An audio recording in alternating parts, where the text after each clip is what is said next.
Israeli President Reuven Rivlin on Sunday kickstarted consultations with the country's political parties about his choice for the next prime minister and the formation of the next coalition government after polls showed no clear path to a chance of a majority bloc for either of the two main parties. The deadlock has heightened the importance of the president's role in what is usually a straightforward decision. But Prime Minister Benjamin Netanyahu and his main rival Benny Gantz once again failed to secure enough support to win an obvious majority from their allies. Mr. Gantz sits on 33 seats out of the 120 offered by Israel's parliament, with Mr. Netanyahu on 31. Either must pass 60 seats through coalition building to secure a majority. The deciding fact looks to be Avigdor Lieberman and the 8 seats his Yisrael Beitenu party captured. Mr. Lieberman is demanding a broad unity government with the two major parties that is secular and excludes the ultra-Orthodox Jewish parties. That appears to be the emerging compromise between blue and white and Likud, though both are insisting upon leading it. Complicating matters is Blue and White's refusal to sit with Netanyahu because he faces a likely indictment on corruption charges. The Arab Joint List, a coalition of 4 Arab majority parties led by Ayman Odeh, met on Sunday to decide whether to back Mr. Gantz or no one at all. Arab parties traditionally refused to recommend any Israeli prime minister, but did so on one occasion, in 1992 for Yitzhak Rabin after he pledged to pursue peace with the Palestinians. Senior Joint List politician Ahmed Tibi could not be reached for comment by the National on Sunday afternoon.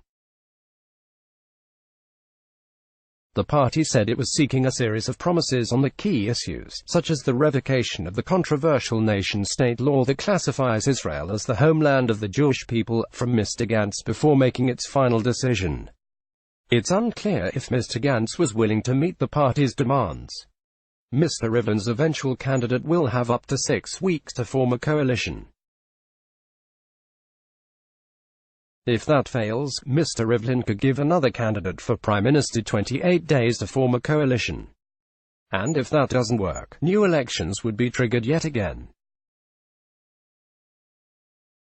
Mr. Rivlin has said he will do everything possible to avoid such a scenario, and no one appears interested in a third Israeli election within a year. Last week's vote happened because Mr. Netanyahu was unable to form a coalition after April's election without the support of Lieberman, an unpredictable ally-turned-rival who has upended Israeli politics in recent months.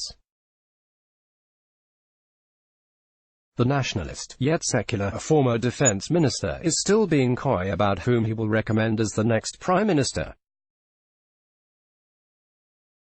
Hanging the whole process is Mr. Netanyahu's pre-indictment hearing scheduled in 2 weeks, after which he could face charges of bribery, breach of trust and fraud in 3 separate corruption cases.